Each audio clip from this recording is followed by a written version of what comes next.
Hello friends, कैसे हैं आप लोग। मिश्रा एजुकेशन में आप सभी का स्वागत है। ये क्लास 12 के सेक्शन में हम लोग इलेक्ट्रोस्टैटिक यूनिट में चल रहे हैं और अभी हम लोग पिछले वीडियो तक कूलम्ब्स लॉ को डिस्कस किया है। आज हम कूलम्ब्स लॉ के वेक्टर फॉर्म को डिस्कस करेंगे। फिर उसके बाद हम किसी मीडियम में चार्जेस को अगर रखते हैं तो फोर्स पे क्या इफेक्ट आता है।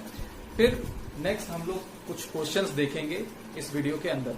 तो बने रहिए इस वीडियो के एंड तक। आपको लास्ट में जो भी हम पार्ट डिस्कस करेंगे उसका नोट्स भी प्रोवाइड कराएंगे ताकि आपको एक हैंड रिटन नोट्स मिल जाए जिसको आपको एग्जाम में फायदा करे। साथ ही साथ आप अपने बुक से या जो भी आप बुक फॉलो कर रहे हो उससे क्वेश्चन सॉल्व करिए और आप मिश्रा एजुकेशन में अपने क्वेरीज का आंसर भी पा सकते हैं। आप नीचे दिए लिंक्स पर नीचे दिए मेल पर आप मैसेज करेंगे तो आपका आंसर आपको सेंड कर दिया जाएगा, नहीं तो आपको वीडियोस के जरिए समझाने की कोशिश किया जाएगा। ये मिश्रा एजुकेशन की पहल है ताकि हम कोविड-19 के दौर पे घर पे ही बैठकर एक कंप्लीट स्ट्रक्चर में हम अपना नोट्स पा सकें और अपने एग्जाम के लिए प्रिपेयर कर सकें। तो लास्ट वीडियो में बच्चों हम लोग यहाँ तक डिस्कस किया था कि कूलम्ब्स फोर्स दो चार्जेस के बीच में कितना होता है। F is equal to Q1 Q2 upon F is equal to 1/4 pi epsilon naught Q1 Q2 upon R square. Okay, अब इसका वेक्टर फॉर्म क्या होगा। तो वेक्टर फॉर्म में समझने की जरूरत है कि Q1 Q2 के बीच में जो फोर्स होगा वेदर इट में भी अट्रैक्टिव और रिपल्सिव, ये इनके पोलैरिटी पे डिपेंड करेगा। ये बात हम पहले ही कर चुके हैं। हाँ, अब इसका डायरेक्शन क्या होगा। इसका डायरेक्शन इनके मिलाने वाली लाइन के अलोंग होगा। अब किधर होगा, वो अट्रैक्टिव और रिपल्सिव होगा। यानी सपोज करो इस तरफ है, तो हमें क्या करना होगा, इसे वेक्टर फॉर्म में लिखने के लिए 1/4 पाई एप्सिलॉन नॉट, ये तो आपकी क्या है मॉडुलस हो जाएगा। एक यूनिट वेक्टर आर कैप लगाना पड़ेगा। ये यूनिट वेक्टर इन दोनों के मिलाने वाली लाइन के ऊपर लाई करेगा। ओके, तो ये आपका वेक्टर फॉर्म हो गया। या आर कैप को आपने क्लास 11th में पढ़ा होगा वेक्टर फॉर्म में कि आप क्या करते हो, vector upon modulus of vector कर देते हो, तो ये आपको क्या देता है, यूनिट वेक्टर देता है। भाई आपका कोई वेक्टर है, वेक्टर में मैग्नीट्यूड और डायरेक्शन होगा। तो देखिए आप ये क्या कर रहे हैं, एक तरीके से इस पूरे आर वेक्टर में मैग्नीट्यूड आप निकाल ले रहे हैं, तो आपके पास क्या बचेगा, डायरेक्शन। तो आप इसे ऐसे भी लिख सकते हो। आप देखिए आर मॉड ऑफ आर को आप आर लिख सकते हो मैग्नीट्यूड। तो आर कैप की प्लेस पे जब हम R vector R upon mod of R लिखेंगे तो हम यहाँ पे इसको ऐसे भी लिख सकते हैं। तो ये क्या होगा, ये आपका आर वेक्टर आर यहाँ पे प्लेस हो जाएगा और ये आर मल्टीप्लाई करके आपका आर क्यूब हो जाएगा। तो 1/4 pi epsilon naught Q1 Q2 upon R cube vector R. So this is your vector form of Coulomb's law. Okay, अब ध्यान से देखने वाली बात है कि जो फोर्स Q1 Q2 पे अप्लाई करेगा, सेम अमाउंट का फोर्स Q2 Q1 पे अप्लाई करेगा। यानी ये म्यूचुअल फोर्सेस होंगे। ये न्यूटन्स थर्ड लॉ को फॉलो करते हैं। ओके, अब हम लोग देखते हैं कि जब इसे हम किसी मीडियम में रखते हैं, चार्ज को किसी मीडियम में रखते हैं, तो फोर्स का एक्सप्रेशन क्या होगा। ओके, तो हमने क्या किया, एक चार्ज दिया Q1 और एक चार्ज दिया Q2। इसे हमने किसी मीडियम में रख दिया। पहले हम स्पेस में लेते थे, अब किसी मीडियम में ले रहे हैं। तब हम देखना चाहते हैं कि फोर्स का एक्सप्रेशन क्या होगा। तो फोर्स बच्चे अब यहाँ पे ये K टाइम्स क्या हो जाएगा, डिक्रीज कर जाएगा। यानी क्या होगा, मीडियम आपका कुछ न कुछ अफेक्ट करेगा, फोर्सेस को करेगा। और वो कितना टाइम करेगा, 1/K टाइम्स करेगा। K यहाँ पे डाइलेक्ट्रिक कांस्टेंट है। हम इसको जब हम कैपेसिटर का यूनिट पढ़ेंगे तो डाइलेक्ट्रिक्स के बारे में बताएंगे। डाइलेक्ट्रिक्स मीडियम कुछ ऐसे मीडियम्स होते हैं जो आपके क्या होते हैं, अगर उनको इलेक्ट्रिक फील्ड में रखा जाए तो वो इलेक्ट्रीफाइड हो जाते हैं। ये बात आप आगे सीखेंगे कैसे होते हैं, इसलिए हम यहाँ पे बहुत जोर न देते हुए आगे बढ़ते हैं। K की वैल्यू जो रहती है वो आपका एक कांस्टेंट वैल्यू रहती है, 1 2 3 4 इस तरीके से। K आपका यूनिटलेस क्वांटिटी है, यानी आप इसमें यूनिट नहीं ढूंढेंगे K। ओके, और उसके बाद K की वैल्यू 1 से इनफाइनाइट होती है ना, 1 से इनफाइनाइट। 1 आपका जैसे आपका कोई मीडियम है प्लास्टिक, इस टाइप की जो मीडियम होगी, इनफाइनाइट मेटेलिक बॉडीज के लिए होता है। ओके, यहां तक आपको कोई समस्या नहीं होनी चाहिए। चलिए देखते हैं भाई कूलम्ब्स लॉ पे बेस्ड एक क्वेश्चन, जहां पे आपको दिया है 2 charges each have equal charge small q are placed at a distance small r from each other. If capital Q charge is placed at the middle point on the line joining both the charges, then find the capital Q if the system in equilibrium। यानी आपको क्या दिया है, यहाँ पे आपको मैं फिर से बना दे रहा हूँ। सपोज करिए ये स्मॉल क्यू टू चार्जेस दिए हैं जिसको r डिस्टेंस पर प्लेस कर दिया गया है। ओके, दोनों के मैग्नीट्यूड सेम है जैसा कि क्वेश्चन में है। अब कह रहे हैं कि इसमें एक तीसरा चार्ज कैपिटल क्यू इसके मिड पॉइंट पर प्लेस कर रहे हैं, इनके लाइन जो ज्वाइन करके इन दोनों चार्जेस को जो लाइन ज्वाइन कर रहे हैं उसके बीच में रखिए।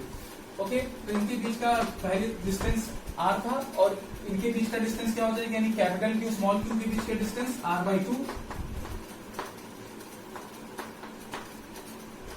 ओके, अब कह रहे हैं कि कैपिटल क्यू की वैल्यू फाइंड करिए उस वैल्यू के लिए, यानी कैपिटल क्यू की किस वैल्यू के लिए इनके बीच का जो फोर्स होगा वो इक्विलिब्रियम में होगा। तो हम क्या करें, फोर्सेस को बैलेंस करके जैसा हम लोग 11th में करते थे फोर्स के चैप्टर में, उसी तरीके से कर लेंगे। तो पहले इन दोनों चार्जेस के बीच का फोर्स क्या होगा, कूलम्स लॉ को यूज करते हुए 1/4πε0 क्यू और Q1 Q2 के प्लेस पे सेम चार्जेस है, that is by Q² plus अब इन दोनों के बीच का force 1/4πε0 capital Q small q upon r/2 का whole square is equal to 0, क्योंकि बैलेंस करना है भाई। अब देखिए इसमें जो कॉमन होगा उसको हम 0 से इक्वेट कर देंगे। 1/4πε0 1/4πε0 दोनों केसेस पे कॉमन है, इनको हम क्या करेंगे, कॉमन करके 0 से इक्वेट कर देंगे। एक दूसरा एक स्मॉल क्यू आपको यहाँ से मिलेगा, एक स्मॉल क्यू यहाँ से मिलेगा, उसको भी हम इक्वेट कर सकते हैं 0 से, देखिए, और एक r। तो हम एक साथ करते हैं, देखिए हमें क्या क्या मिलेगा। हमें यहाँ मिलेगा, मैं यहाँ लिखता हूँ, स्मॉल क्यू अपॉन 4πε0 r। इतनी चीजें हमें कॉमन मिल जाएंगी, हम बाहर कर लेंगे। ओके, फिर पहली प्लेस पे आपको क्या मिलेगा, क्यू मिल जाएगा, क्यू अपॉन, अच्छा r² कॉमन होगा, r² यहाँ से r² यहाँ से। तो पहली प्लेस पे आपको स्मॉल क्यू मिल गया, दूसरी प्लेस पे आपको क्या मिलेगा, यहाँ से देखिए ये 2 नीचे है, 2 का स्क्वायर करेंगे तो ये 4 आ जाएगा, तो यहाँ पे +4q इज इक्वल टू 0। अब देखिए ये आपका 0 होने से नहीं, ये आपका 0 नहीं होगा क्योंकि Q चार्ज है, चार्ज तो आपका वैल्यू है 4πε constant, r² is the distance between 2 charges, ये 0 नहीं हो सकता। 0 क्यों होना पड़ेगा, स्मॉल q +4q को 0 होना पड़ेगा, यानी आपका ये 0 हो गया। अब यहाँ से आपको कैपिटल Q की वैल्यू निकालनी है, तो कैपिटल Q है आपका आ जाएगा -q/4। ओके, तो यहाँ से हमें ये पता लग रहा है कि जो हमारा एक चार्ज होगा उसका फोर्थ आपका कैपिटल Q की वैल्यू होनी चाहिए, साथ ही साथ माइनस, यानी माइनस ये एक्सप्रेस कर रहा है कि दोनों का जो नेचर होना चाहिए अपोजिट होना चाहिए।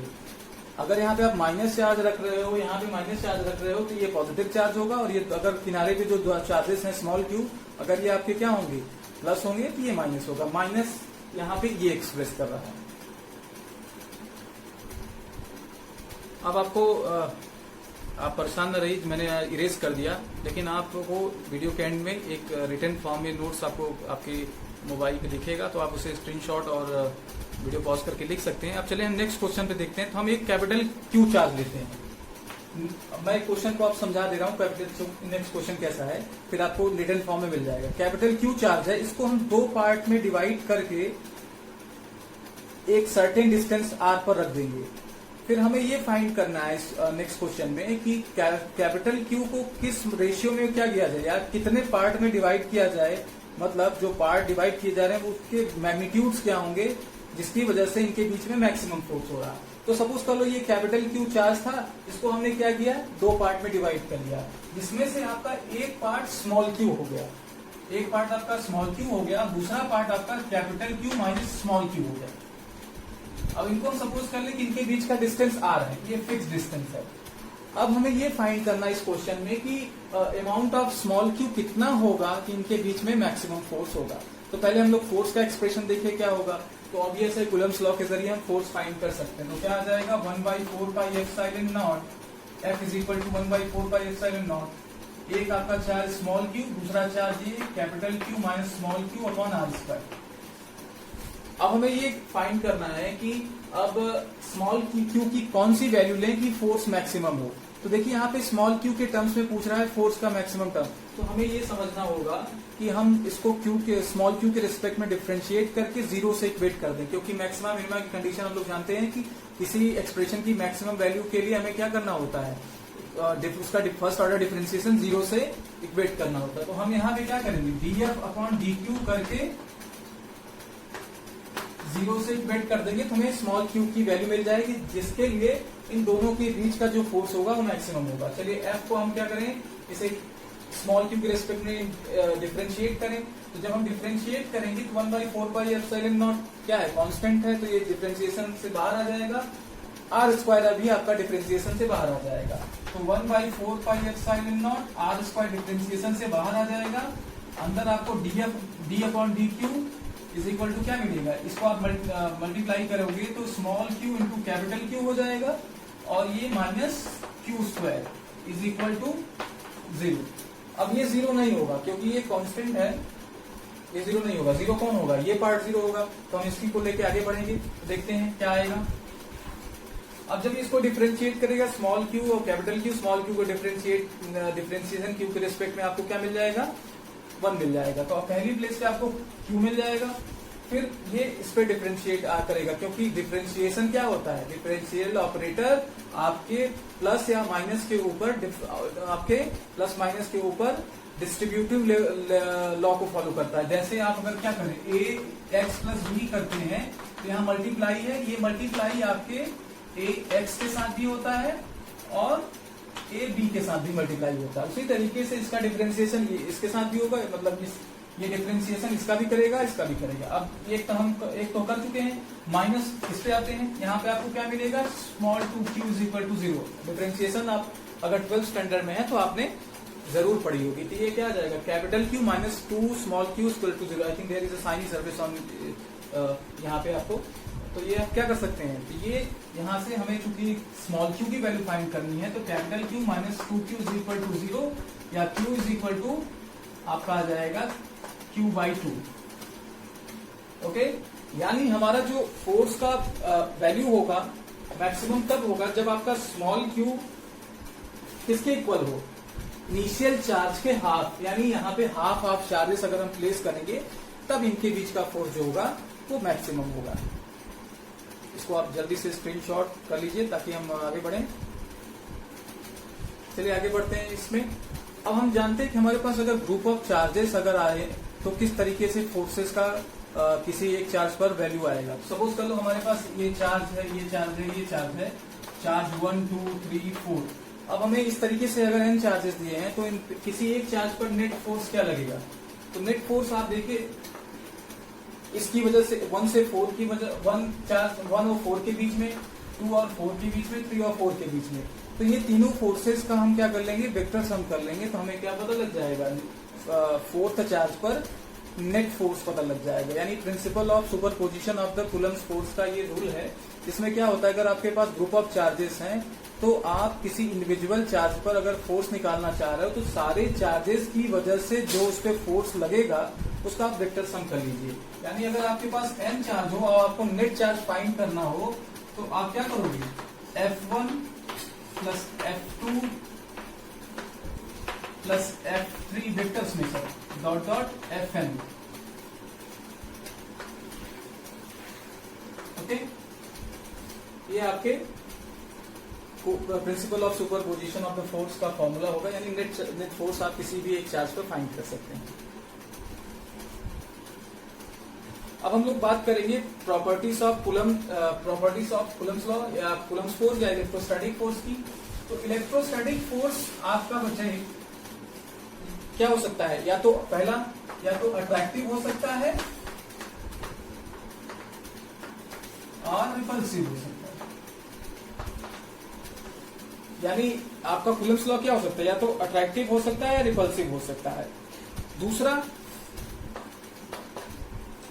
ये अगर आपका बात करें Q1 Q2 तो इनके लाइंस पर ही फील किया जा सकता है, यानी इनके मिलाने वाली लाइंस को जो आप देख रहे हो इसी पर वैलिड होगा। यानी इसके बियॉन्ड पर ये आपको फोर्स फील नहीं होगा। It is always valid on the line joining by the charges. इसका नेक्स्ट प्रॉपर्टी आपका ये होगा। तीसरे नंबर पे ये इस बात पे भी डिपेंड करता है कि चार्जेस को किस मीडियम में रखा गया। अगर आपका मीडियम चेंज हो जाएगा तो फोर्स की वैल्यू चेंज हो जाएगी। ओके, ये तीसरी प्रॉपर्टी हो गई। नेक्स्ट आपकी जो फोर्थ प्रॉपर्टी है वो ये है कि ये इनवर्स स्क्वायर लॉ है। यानी इनवर्स स्क्वायर लॉ कहने का मतलब क्या है, ऐसे फोर्सेस जो 1/r² को फॉलो करते हैं, यानी जिसका वेरिएशन 1/r² के अकॉर्डिंग होता है, उनको हम इनवर्स स्क्वायर लॉ फोर्सेस बोलते हैं। दूसरा, ये सेंट्रल फोर्स है। सेंट्रल फोर्स कहने का क्या मतलब है, सेंट्रल फोर्स आपका, अगर आप क्या करो, एक चार्ज ले लो Q1 या Q चार्ज ले लो, इससे r डिस्टेंस पर कोई दूसरा चार्ज Q2 प्लेस कर दो, तो इस पे एक फोर्स काम करेगा।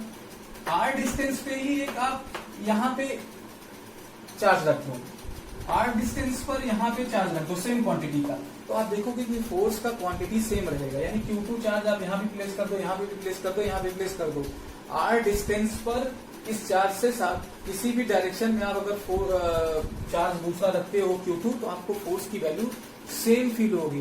दैट इज वाई इसको क्या बोला जाता है, सेंट्रल फोर्स। ये इनकी प्रॉपर्टीज हो गई। ओके, तो ये हम लोगों ने प्रॉपर्टीज देखी। अब कूलम्स लॉ की कुछ लिमिटेशंस हैं। लिमिटेशन क्या है कि एक तो ये, इसमें जो चार्जेस का कॉन्सेप्ट है वो चार्जेस पॉइंट चार्ज होने चाहिए। डिस्ट्रीब्यूशन ऑफ द चार्जेस के लिए ये वर्क नहीं करता आपका कूलम्स लॉ। ओके, ये पहली बात हो गई कि it is true for the only point charges, not for the distribution of the charges. Second, इसका लिमिटेशन ये है कि ये आपके उन्हीं चार्जेस के लिए वैलिड है जो चार्जेस रेस्ट पे है, यानी मोशन नहीं कर रहे हैं। मोशन अगर चार्ज करने लगेगा तो उसके लिए एक अलग तरीके का हमें ट्रीटमेंट करना पड़ेगा, जिसे हम इलेक्ट्रोडायनामिक्स में पढ़ते हैं। तीसरा, ये आपके एटॉमिक डिस्टेंस से लेके आपके इनफाइनाइट तक वैलिड होता है। यानी आप 10⁻⁻10 मीटर से लेके इसका रेंज जो होता है वो अप टू द इनफाइनाइट, यानी एटॉमिक डिस्टेंस से लेके आप इनफाइनाइट डिस्टेंस तक ही इसमें काम कर सकते हैं। यानी न्यूक्लियर साइज में आप ये फोर्सेस फील नहीं करेंगे। आप समझ भी सकते हैं कि दो प्रोटॉन के बीच में कैसा फोर्स होना चाहिए, रिपल्सिव फोर्स होना चाहिए। बावजूद इसके ये बहुत ही कम डिस्टेंस पर न्यूक्लियस में बिलोंग करते हैं, क्योंकि वहां पे एक थर्ड फोर्स एग्जिस्ट करता है जिसे हम लोग न्यूक्लियर फोर्स का नाम देते हैं, जिसे हम लोग डिटेल में न्यूक्लियर फिजिक्स में पढ़ेंगे। तो आप समझ सकते हो कि इस फोर्स का वैलिडिटी वहां पे क्या होता है।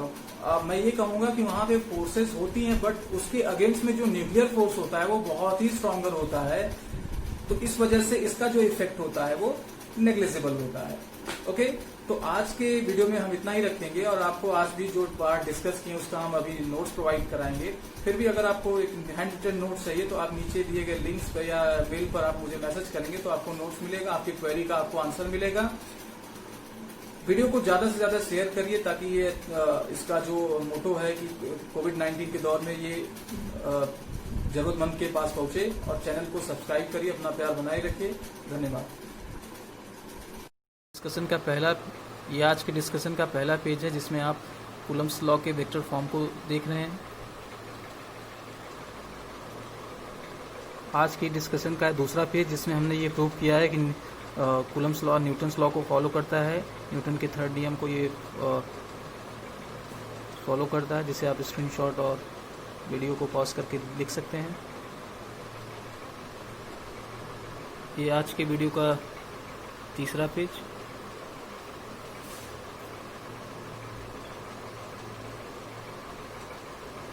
ये आपका चौथा पेज, और ये लास्ट पेज, जिसे आप अपनी कॉपी में लिखकर प्रॉपर नोट्स बनाएं, एग्जाम के लिए प्रिपरेशन करें और प्रीवियस ईयर से क्वेश्चन सॉल्व करें। जो आपको कन्फ्यूज़न हो मिश्रा एजुकेशन में आप लिंक में कमेंट में बताएं, आपका सॉल्यूशन आपको भेजा जाएगा। धन्यवाद।